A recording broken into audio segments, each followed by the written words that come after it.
So this to make it easy for myself at this time, because it's always different, you never know.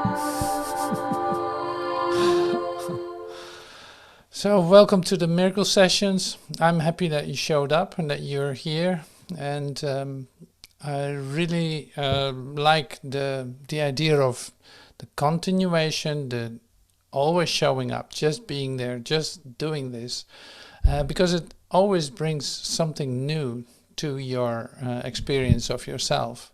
So that is what's so wonderful about joining together in this one purpose. And so today we do that too. We start off with quieting, maybe even closing our eyes, breathing.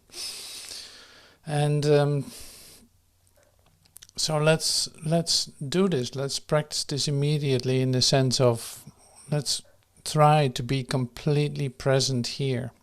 So I really ask you to close your eyes. I will do that myself too. So to close your eyes and relax and breathe, like sigh. Just like that. You release, you relax. Maybe shake your body a little bit if you feel like doing that. Just to release and relax.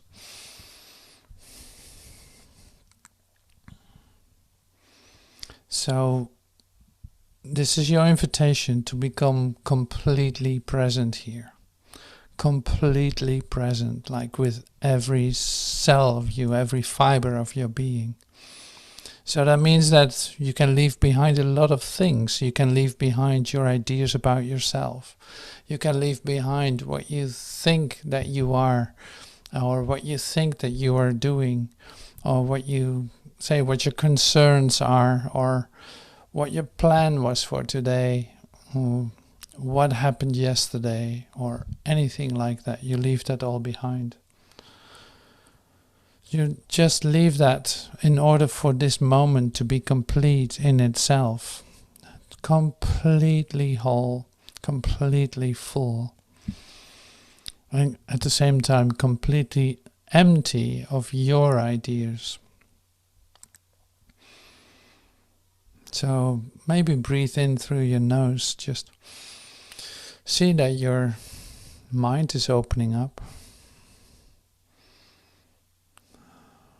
And see that you're actually starting to join in a shared, in our one purpose. Really having like a deep feeling, a deep desire to connect with your source.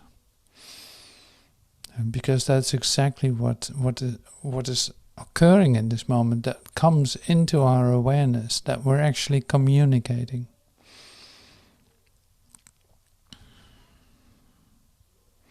So even relaxing deeper. So where two or more are gathered in my name, Jesus said, I'll be there. So in other words, in this moment that we want to be fully present, we also have a lot of support. Coming from our whole being, from our whole universe.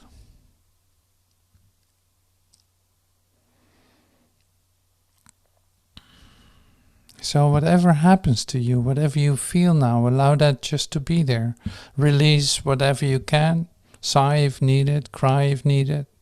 If it just happens spontaneously, wonderful.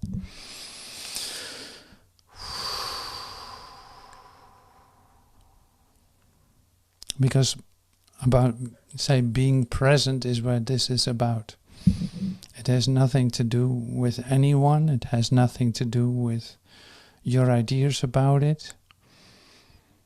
No, it's just coming into, almost like a rhythm with it.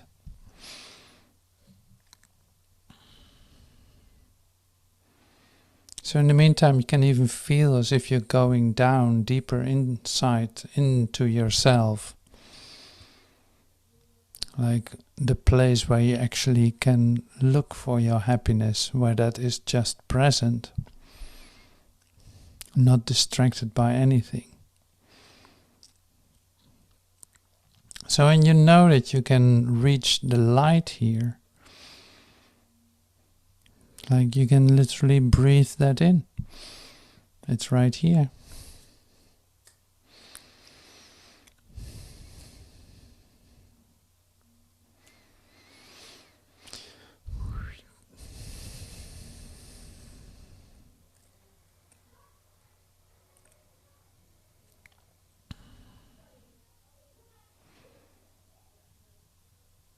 The light has come. I've forgiven the world. I just forgave the world. I gave the world away. I forgave away all my relationships and everything, all my concerns about it. I forgave that. I gave that away. So here we are in full presence, as full as we can possibly receive at this point. And this is where we start. This is where we begin. This is always a new beginning.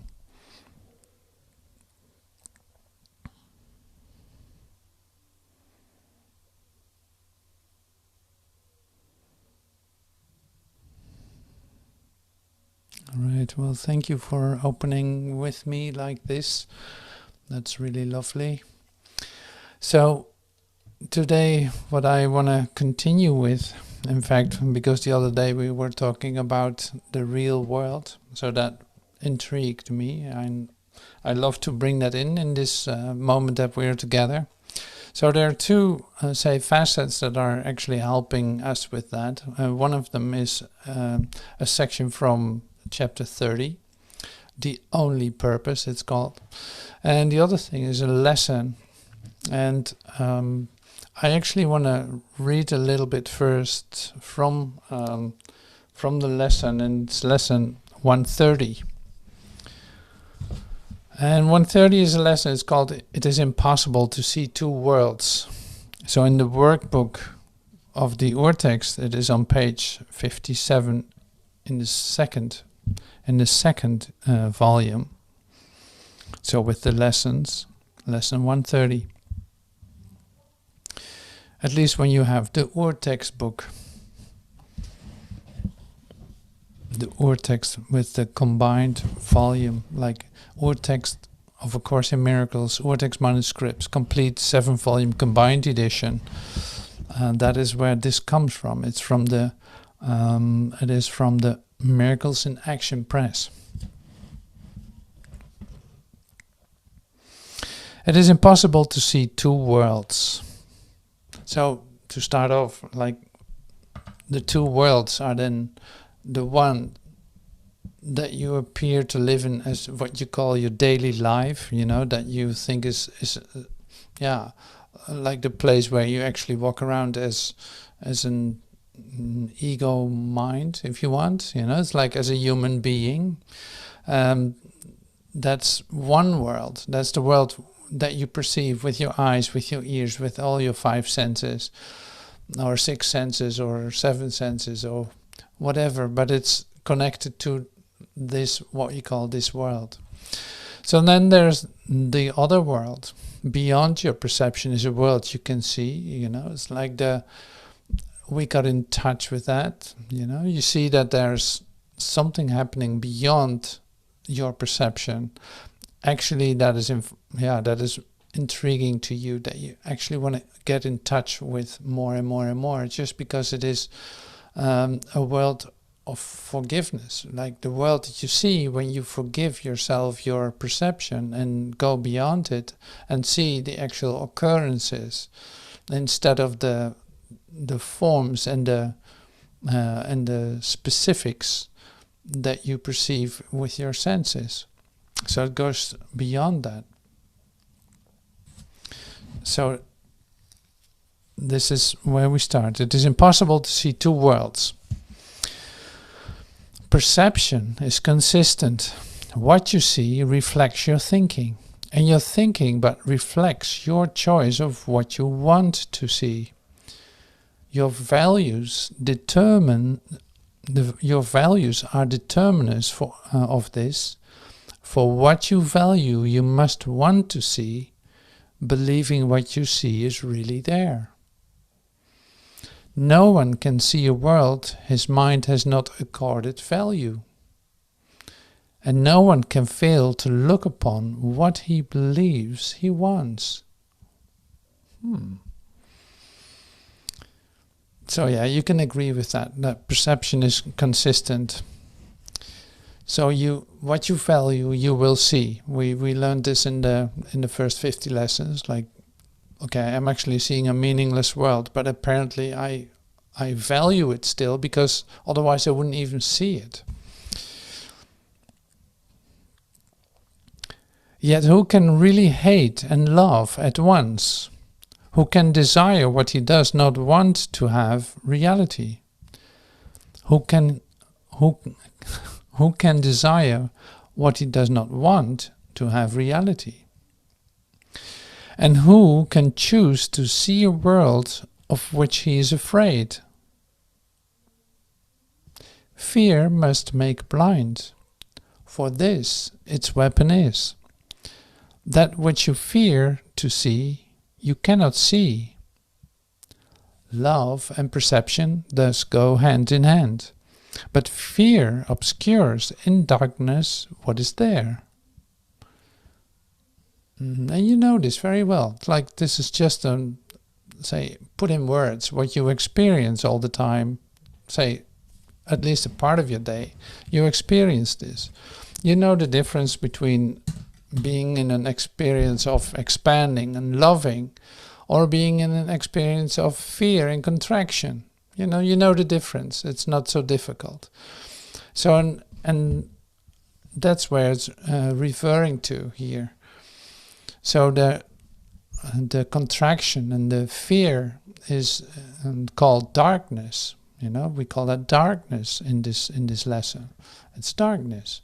It is not light. So, and it's obscuring, so it makes you not see what is actually there.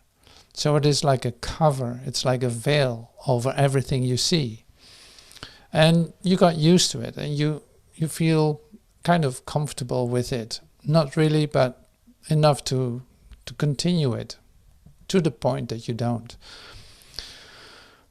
So this is good to recognize. It's like, okay, that is what that is. Yes, indeed. You can understand this. What then can fear project upon a world? What then can fear project on the world? What can be seen in darkness that is real?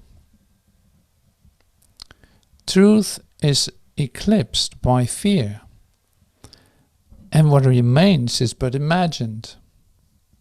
Yet what can be real in blind imagination of panic born? What would you want that this is shown to you? What would you wish to keep in such a dream? See, and that's a bit of the same as what we got in touch with the other day with the idea of clouds entering the light, going through the clouds, entering the light.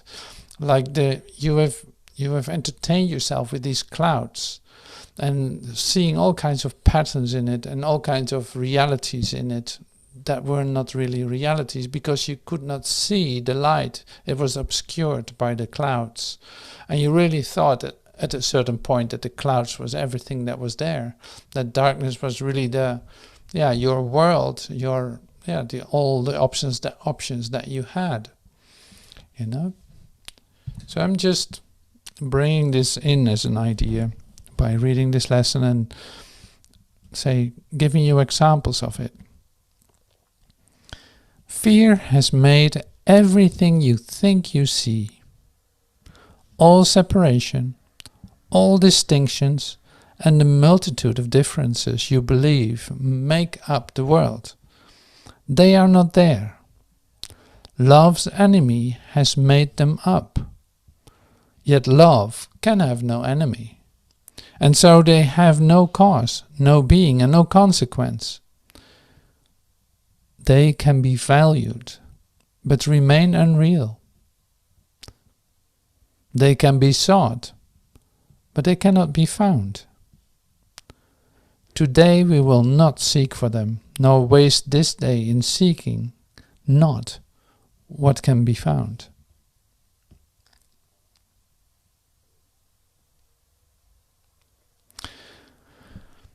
See, and that is really great. It's like it can be sought but never found. So this is the thing that is like fundamental principle of the world that you see, is that you look for goals, and you look for outcomes, you look for happiness, you look for say all the say things that you can imagine that you want, because that's where it starts with too. It's like an imagining of the things that you want. It is imagined.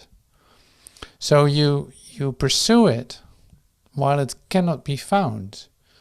You keep doing that to the point that you don't, of course. Now you hear this and you say like, okay, well, I don't have to do that anymore then. I don't have to pursue goals here directly to obtain, for instance, happiness. I don't have to do that anymore. So the very principle of seeking and not finding is a real important part of this world. And this world is always a bit confusing then. In the world that you see, like in the world that you perceive with your eyes.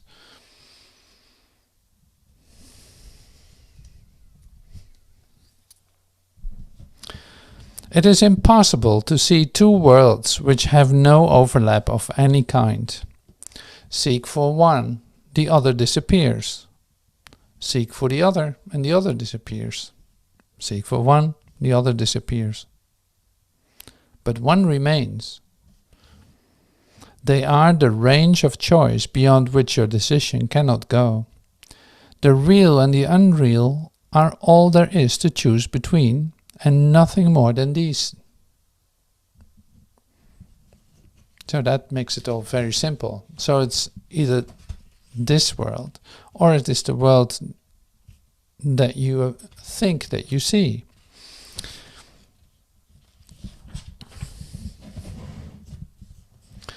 Today we will attempt no compromise when none is possible. The world you see is proof you have already made a choice as all-embracing as its opposite. What we would learn today is more than just a lesson that you cannot see two worlds. It also teaches that the one you see is quite consistent from the point of view from which you see it. It is all a piece because it stems from one emotion, and it reflects its source in everything you see. Okay, I'm continuing reading because I'm not saying anything about this. 6 times today, in thanks and gratitude, we gladly give 5 minutes to the thought which ends all compromise and doubt, and go beyond it all as one. We will not make 1,000 meaningless distinctions, nor attempt to bring with us a little part of unreality, as we devote our minds to finding only what is real. Begin your searching for the other world by asking for a strength beyond your own, and recognize what it is you seek. You do not want illusions. And you come to these 5 minutes emptying your hands of all the petty treasures of this world. You wait for God to help you as you say, "It is impossible to see two worlds. Let me accept the strength God offers me and see no value in this world, that I may find my freedom and deliverance." God will be there, for you have called upon the great unfailing power, who will take this giant step with you in gratitude. Nor will you fail to see his things expressed in tangible perception and in truth. You will not doubt what you will look upon, for though it is perception, it is not the kind of seeing that your eyes alone have ever seen before, and you will know God's strength upheld as you made this choice. So we'll go to the rest in a moment. Begin your searching for the other world by asking a strength beyond your own. And you come to these, you do not want illusions, and you come to these 5 minutes emptying your hands of all the petty treasures of this world. So that's what we can do right now. You come to these 5 minutes emptying your hands of all the petty treasures of this world. You wait for God to help you, as you say, it is impossible to see two worlds. Let me accept the strength God offers me, and see no value in this world, that I may find my freedom and deliverance. So here we go. We're going to practice this for just, say, a couple of minutes. So 5 minutes.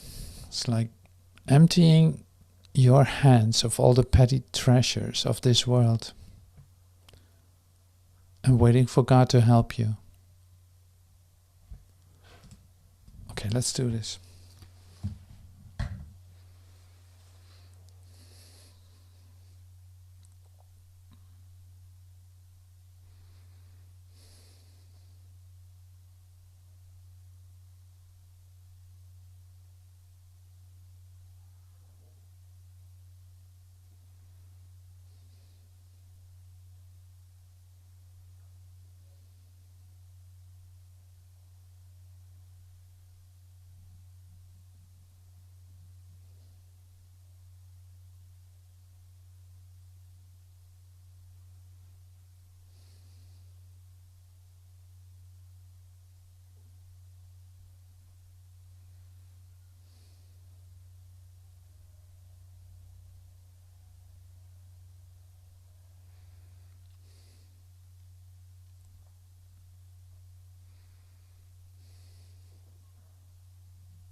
So you wait for God to help you, as you say, it is impossible to see two worlds. Let me accept the strength God offers me, and see no value in this world, that I may find freedom and deliverance.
this once more.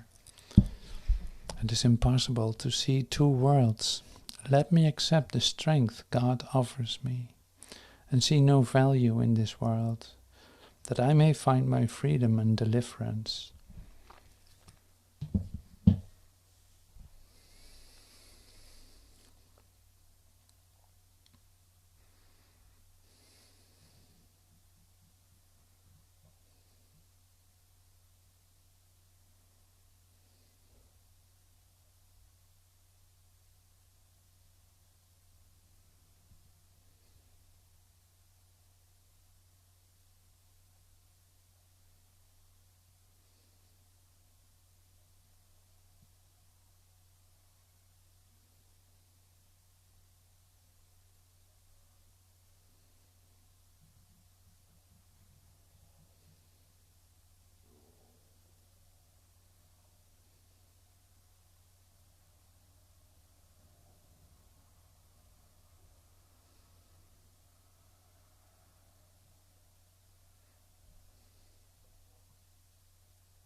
All right, thank you.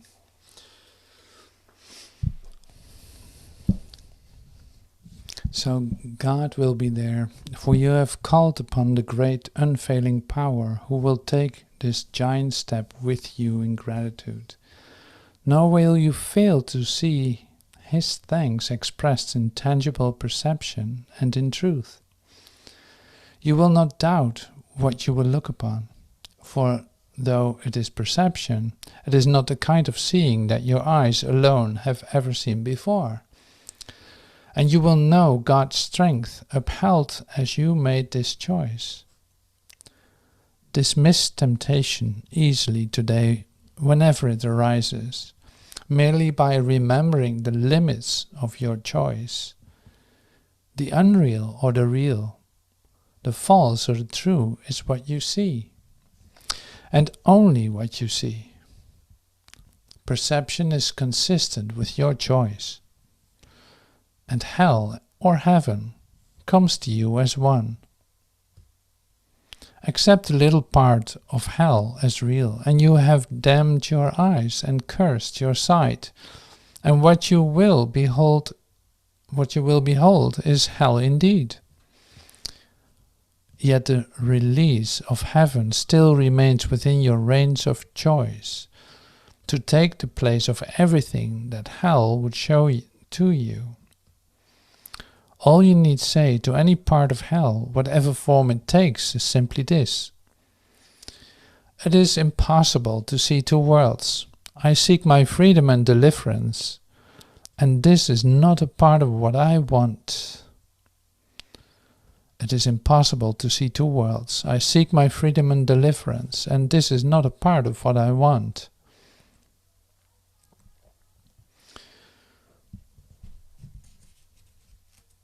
It's impossible to see two worlds. So this is the end, and this is how the lesson ends. And you can take those lines with you on your day. It's like, oh yeah, wait a minute, it is a choice. I continuously make a choice. It's continuous. I either decide for hell or heaven, and I feel the difference between those two almost immediately or immediately. It's like really part of, like you get an immediate feedback. You feel the difference. You know when you're contracting, and you know when you're extending. So, and that can go as far as you want. Like you choose for one, and you let that open up in you instead of limiting that. So that's really how this lesson is. So I thought it was a nice idea to use this lesson to come into the real world, to come into, oh yeah, this is how you in fact enter into it, by making that choice. I want my freedom and deliverance. I want to be in an experience of freedom and of extension and love. And I don't want to let myself be determined by my ideas of fear that I gladly give away now, because I know it's obscuring the light. In fact, I cannot see, I cannot experience the light when I decide for fear. So that's why it's a great tool and great step for your awareness to be conscious of your choice that you have. So in chapter 30, the new beginning is the name of the chapter. So on page 271 of the Urtext, there's chapter 30F, and it says the only purpose. So I want to read a couple of paragraphs. We'll see how far this goes, so to speak, because there's a lot in it that is related to, say, to lessons, to parts of the text. So it's like, it's very compact. It is. You can say, ponder this for a moment or stay with it. Especially also the first paragraph, and I will read one more that will also be full of that. Like full of, oh yeah, that's still a lot, like a big stretch to really feel what this says. The only purpose. So F1, the real world is the state of mind in which the only purpose of the world is seen to be forgiveness. Fear is not its goal, and the escape from guilt becomes its aim. See, that feels as an almost like, oh yes, I love that. I would love that. So it's like the purpose of the world is be seen as a place of forgiveness. It's like, okay, that's the only thing that I'm going to do with that. Like the same as how we started the classes, like giving up the idea of ideas that you hold about the world, or ideas that you, concerns that you are holding on to. Now you let them go. You literally forgive that. You forgive the world. The real world is the state of mind in which the only purpose of the world is seen to be forgiveness. Fear is not its goal, and the escape from guilt becomes its aim. The value of forgiveness is perceived and takes the place of idols. See, that idea of idols is now like, okay, idols, where does that come from? Okay, we'll get to that. Idols are no longer sought, for their gifts are not held dear. No rules are idly set, and no demands are made of anyone or anything to twist and fit into the dream of fear. Instead, there is a wish to understand all things created as they really are. And it is recognized that all things must first be forgiven and then understood.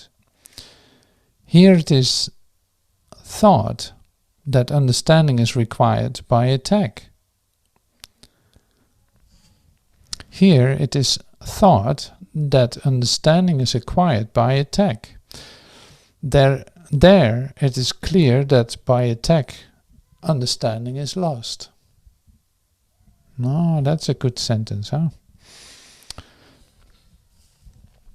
Here is it thought that understanding is acquired by attack. And there, in the real world, it is clear that by attack understanding is lost. So that's the same as, okay, so in this world, in this world of perception, we really think that, say, getting information, bringing that together and making something out of it is really then establishing something, you know, that has some kind of reality. And if enough people like it, it's becoming popular. It's like, oh, that's the best tag of the day or something like that. So in the real world, it's just the other way. Like the atonement principle is basically letting go. What is doesn't need to be defined. What is, you know, you can experience it. It is not something that you have to make. No, it is creation itself. That is so different. So when, see, the great part is then that it saves you a lot of work, in fact, to not have to make anything real, but allowing it to be as it is. You know, that's a whole different game, so to speak. There's a whole different way of approaching. It's a whole different way of living, in fact. Allowing things to be as they are, not trusting your ideas about it, not following up on your thoughts, thinking, okay, yes, I associate. Yeah, you naturally associate with your mind, so you have past memories that you connect to it. No, that's not what we're going to use now. We want to keep our minds completely open to receive and to see, like, not to create, not to make anything, but to let creation show itself. Because that is what you are. That's where you will recognize yourself in. Not in anything else. So that's why, see, if you look at the human race, it's a great word. If you see the human race, they actually, it's like, everyone is running after ideas in order to achieve a goal or to establish themselves in a certain way, thinking that you have to make something out of yourself in order to be something. The identification with action and with form and with being like this great idol. Talking about idols, yeah, that was in the text too. It's like the idea of idol, something that can do something that you cannot do. For instance, like this great singer has such a great voice, something that you will never be able to do. That's why you adore him, or it's like he becomes your greatest idol. Whatever movement he or she makes puts you right straight into ecstasy. Or something like that, you know? It's like that's an idol. So this is an extreme example maybe, but you do this in all kinds of things. Like here it is shared. It is, the truth is shared. It has nothing to do with one can do it and the other can't, or I can do it better than you. No, there's no competition. And if there's no competition, people would in the world not be triggered to pursue the goal, because if there's no competition, why would you do it? You know, so you have to attack really to come to the point that you start to understand what's going on here and to achieve your goal. And you don't have to do that. So to give up that impulse to follow up on achieving a goal, establishing yourself as something, and all this exhausting activities, you can leave behind, because what you are, is already complete and whole, and you will not see it when you're running away from it, when you're in the human race, you know, competing in the human race. So pretty amazing.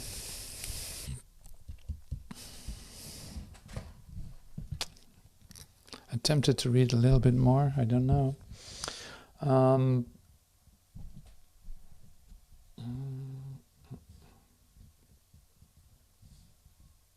Okay, so yeah, F5. That's also interesting. Of course, the others are interesting too, but this is the real world is directly mentioned in it. The real world is a state in which the mind has learned how easily do idols go when they are still perceived, but wanted not. The real world is a state in which the mind has learned how easily idols go when they are still perceived but wanted not. So and that you have experiences of that. Like you certainly have experiences of that, because it is like when you are being stopped to pursue something, when you're being stopped by someone and you really don't like it, it's like, no, I'm trying to get there and now you're stopping me. I don't want you to do that. But still it happens. So and then say a day or two later, suddenly you realize, oh my God, that was the best thing. I'm so happy that somebody stopped me from doing that. It's like I pursued a goal that was just completely crazy, and I shouldn't be doing that. I don't have to do that. So then you see like, oh, wait a minute. Oh, yeah, I really valued it a lot, but suddenly I see it through and then it dissolves, literally. There's no motivation in me anymore to achieve that goal. You know, that is what is, yeah, as an example of this. You know, so you're familiar with this, you recognize this. So that's why it is good to be aware of the fact that you sometimes are being stopped to do something and you think that is actually like obstructing you to achieve a goal, or thinking that it's not working out the way that you think it should. But actually you come to the place where you can accept it and see how perfect that was, and how much trouble it saved you from doing it, from not having to do that. How willingly the mind can let them go when it has understood that idols are nothing and nowhere, and are purposeless. For only when then can guilt and sin be seen without a purpose and as meaningless. Thus is the real world's purpose gently brought into awareness to replace the goal of sin and guilt.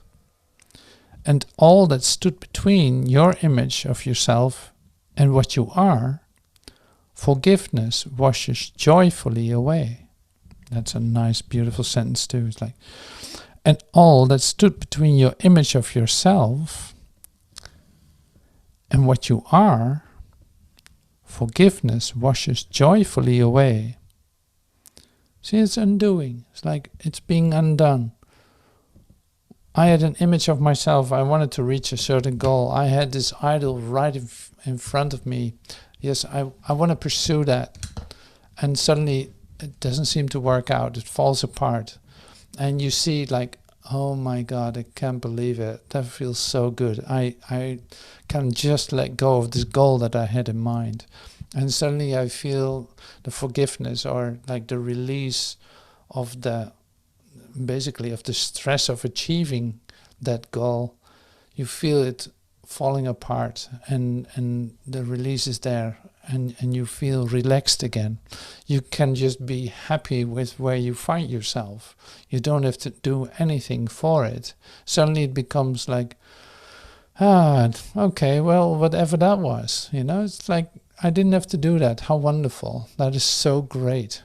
That's so great. So that's just as an example of this. Yet God need not create the sun again. So that's why it's like, what you are is just present.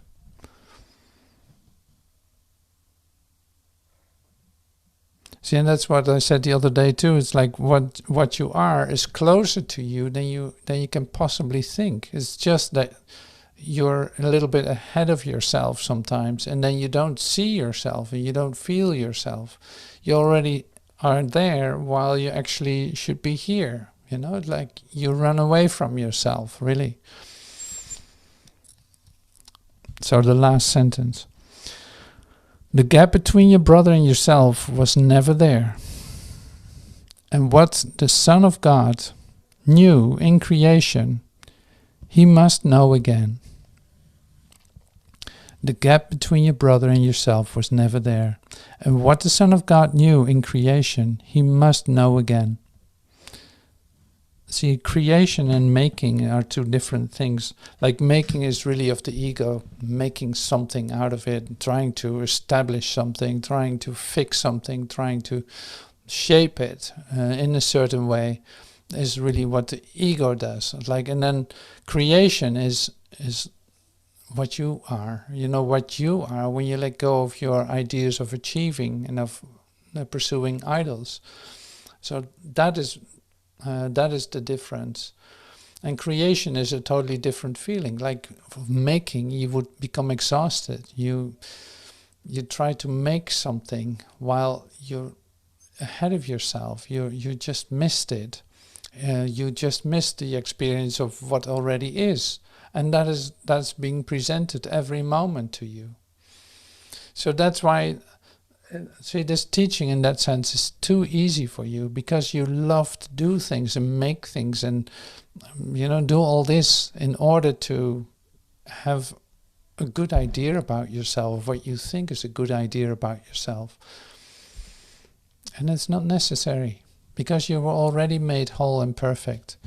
So if you don't do that, then you discover, oh my God, I can't believe it. This is so perfect. And here it is. It is just given to me. And suddenly I enter into the real world. That has nothing to do with the world that I was in for a moment, pursuing my goals and running in the human race. So thank you for being here, being present in this class, and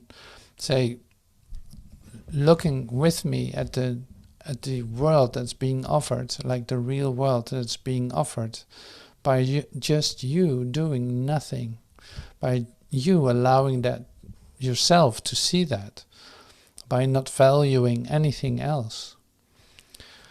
So thank you for that. So hope to see you soon, and